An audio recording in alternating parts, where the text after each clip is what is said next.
warahmatullahi wabarakatuh. Perkenalkan, nama saya Melati Sagita Desiana Putri dari Komunikasi dan Penyiaran Islam Universitas Muhammadiyah Yogyakarta. Bagaimana kabar Anda? Mudah-mudahan di tengah pandemi COVID ini kita semua diberi kesehatan dan keberkahan atas apa yang kita lakukan oleh Allah Subhanahu wa Ta'ala. Di sini saya akan berbagi pengetahuan tentang memberi. Apa itu memberi? Kata memberi sekilas gampang saat diucapkan, tapi ketika kata memberi tersebut kita kaitkan dengan kata keikhlasan dan kata niat, maka kata memberi akan menjadi kata yang paling berat. Ada hadis yang menyatakan pemberian lebih baik daripada menerima, yang diriwayatkan oleh Imam Al-Bukhari 1427 dan Imam Muslim 1053, yang berbunyi, tangan di atas lebih baik daripada tangan yang di bawah, dan mulailah dari orang yang menjadi tanggunganmu, dan sebaik-baik sedekah adalah yang dikeluarkan dari orang yang tidak membutuhkannya. Barang siapa yang menjaga kehormatan dirinya, maka Allah akan menjaganya, dan barang siapa yang merasa cukup, maka Allah akan memberikan kecukupan baginya. Dari hadis ini kita tahu bahwa memberi lebih baik daripada menerima. Hidup adalah memberi. Kenapa? Dengan memberi kita akan merasa bahwa kita bermanfaat bagi orang lain, berguna bagi orang lain. Karena kita diciptakan berbangsa-bangsa, bersuku-suku, berbagai jenis etnik, ragam budaya, ragam suku, dan berbagai macam adat istiadat. Kita sebagai makhluk sosial mempunyai ciri. Yang pertama, saling melengkapi, meminta bantuan, dan memberikan bantuan. Itu adalah ciri-ciri makhluk sosial. Dengan saling melengkapi adalah kita memberi bantuan dan kita meminta bantuan kepada sesama. Kita membutuhkan beras, orang lain memberi kita beras. Orang lain membutuhkan rasa terima kasih, kita mengucapkan terima kasih. Dan itu termasuk contoh kecil dan masih banyak lagi. Selanjutnya saya akan menjelaskan tentang adab memberi. Di sini saya akan membaginya dalam 8 poin. Yang pertama, ada adab niat karena Allah Subhanahu wa Ta'ala. Segala sesuatu bergantung pada niatnya. Itu sudah tercantum dalam Al-Quran dan hadis sahih. Bagaimana tidak? Jika kita mengharapkan, jika kita berniat memberi karena Allah Subhanahu wa Ta'ala, maka yang kita dapatkan adalah ridho dan ampunan serta pahala yang berlimpah. Tapi sebaliknya, apabila kita memberi karena niat hanya untuk memberi dan dilihat oleh orang lain, maka kita hanya akan mendapatkan penghargaan dari orang lain dan bukan dari Allah Subhanahu wa Ta'ala. Yang kedua, ada pemberian tersebut bermanfaat bagi penerima. Ya, jelas. Bagaimana kita memberi pemberian tapi penerima tidak merasakan manfaatnya? Yang selanjutnya ada dilakukan dengan cara yang sebaik-baiknya. Kita memberi, kita berusaha semaksimal mungkin untuk memberi yang sebaik-baiknya, selayak-layaknya. Yang selanjutnya ada tidak mengharapkan imbalan. Sebaiknya diberikan secara rahasia agar terhindar dari riya. Yang selanjutnya ada memberikan kepada individu yang meminta atau yang membutuhkan. Jelas. Ya, masa kita mau memberikan pada orang yang sudah mampu? Kan tidak. Kita memberikan hanya kepada orang yang membutuhkan. Terus yang selanjutnya ada hendaknya memberi sesuai dengan kemampuan masing-masing.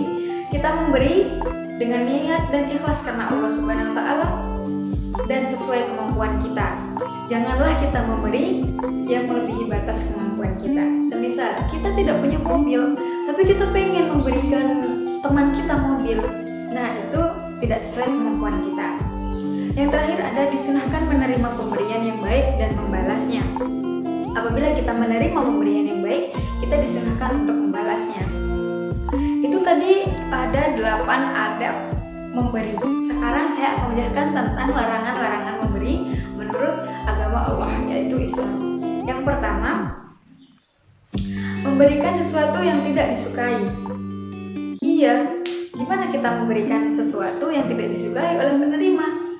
Contohnya, saya tidak suka rambutan. Kenapa Anda kasih serabutan ke saya, jelas itu akan menjadi barang buangan buat saya. Itu terdapat dalam Quran surat Al-Baqarah ayat 267. Yang selanjutnya ada menghitung-hitung pemberian. Larangan yang kedua ini benar-benar tidak boleh, jangan dilanggar. Gimana kita mau menghitung-hitung pemberian? Jika kita mau menghitung-hitung pemberian, maka Allah juga akan menghitung-hitung pahala yang kita dapatkan. Itu terdapat dalam hadis Imam Bukhari. Janganlah menghitung-hitung pemberian. Niscaya Allah akan menghitung-hitung pula pahalanya. Yang ketiga ada menyebut-nyebut pemberian. Jangan menyebut-nyebut pemberian kepada orang lain, karena itu merupakan sifat riya. Sedangkan riya tidak diperbolehkan dalam Islam. Jangan pula menyebut penerima dari pemberian kita, sebab akan menyakiti dan merendahkan martabatnya. Jadi kita juga harus menghormati orang yang kita beri. Mengharapkan sesuatu dari orang yang diberi untuk kepentingan duniawi. Larangan ini juga dilarang. Mengharapkan sesuatu dari orang yang diberi untuk kepentingan dunia. Jadi kita mengharapkan imbalan untuk kepentingan dunia. Kita mengharapkan imbalan untuk kepentingan akhirat, ya itu memang harus. Tapi jika kita mengharapkan diberi untuk kepentingan dunia, itu dilarang oleh agama kita. Yang terakhir ada menyakiti orang yang menerima bantuan kita. Itu terdapat dalam Quran surat Al-Baqarah ayat 264. Yang selanjutnya saya akan berbagi pengetahuan tentang keutamaan memberi. Tadi saya sudah menjelaskan tentang adab memberi, sekarang keutamaan memberi. Keutamaan memberi bergantung pada jenisnya, memberi dengan nafkah, memberi dengan makan, dan lain sebagainya. Saya akan menjelaskan dari memberi dengan nafkah yang terdapat dalam Quran surat Al-Baqarah ayat 233. Sesungguhnya tidaklah engkau menafkahkan sesuatu dengan niat untuk mencari ridho Allah, melainkan engkau diberi pahala karenanya. Sampai pun apa yang engkau berikan ke mulut istrimu juga akan diberi pahala oleh Allah.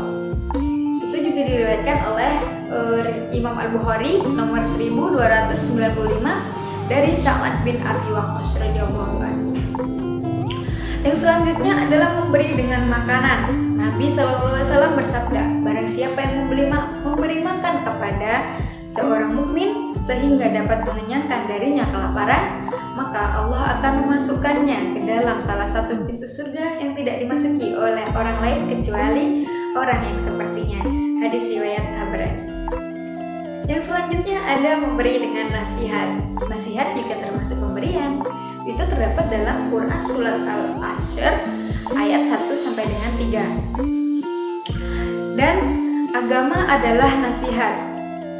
Orang-orang bertanya, kepada siapa? Nabi SAW menjawab, kepada Allah dan Rasulnya dan kepada para pemimpin Muslim dan rakyat biasa. Hadis riwayat Bukhari dan Muslim. Memberi dengan nasihat itu sudah Rasul contohkan kepada siapa saja, kepada Allah, kepada Rasul, kepada para pemimpin, dan kepada rakyat biasa. Yang selanjutnya ada memberi dengan salam. Itu sudah terdapat dalam hadis riwayat Bukhari Muslim yang berbunyi, Islam yang baik adalah yang memberi makan, mengucapkan salam kepada orang yang dikenal maupun yang tidak dikenal. Jadi di dalam Islam memberi salam itu termasuk adalah suatu pemberian. Gimana tidak? Islam yang baik adalah memberi makan dan mengucapkan salam kepada orang yang dikenal maupun tidak dikenal. Islam mengajarkan kita menyampaikan salam kepada orang yang dikenal maupun yang tidak dikenal. Ada memberi dengan hadiah. Rasulullah SAW biasa menerima hadiah dan membalasnya.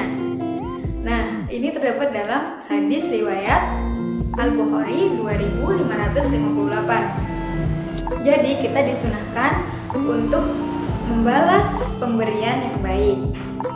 Yang selanjutnya ada hikmah memberi. Di sini saya akan menjelaskan tentang beberapa hikmah dari kita memberi. Yang pertama ada memperkuat iman.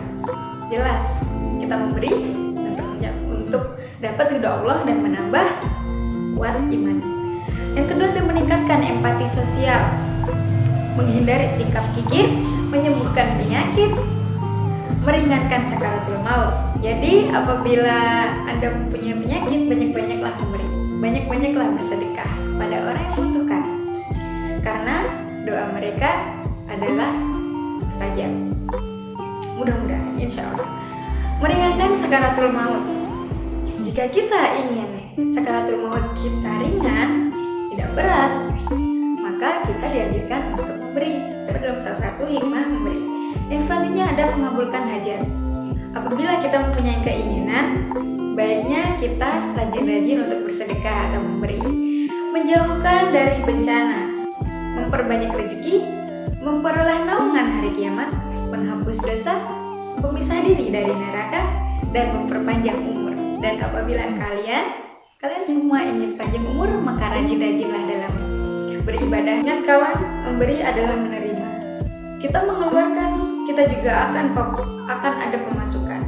Kita mengeluarkan sedikit harta yang kita punya untuk orang lain, maka Allah akan mencukupkan, bahkan lipat gandakan apa yang sudah kita keluarkan. Nah, tetaplah berbagi meskipun kamu merasa tak punya apa-apa, karena kamu bisa berbagi perhatian, kasih sayang, dan juga cinta. Berbagi bukan hanya soal materi, perhatian juga kita bisa bagi. Kasih sayang kita bisa beri pada semua orang, dan juga cinta kita bisa beri cinta kepada semua orang, lingkungan, bumi, tumbuhan, dan hewan. Itu saja dari saya. Terima kasih sudah menonton. Mudah-mudahan bermanfaat. Terima kasih. Wassalamualaikum warahmatullahi wabarakatuh.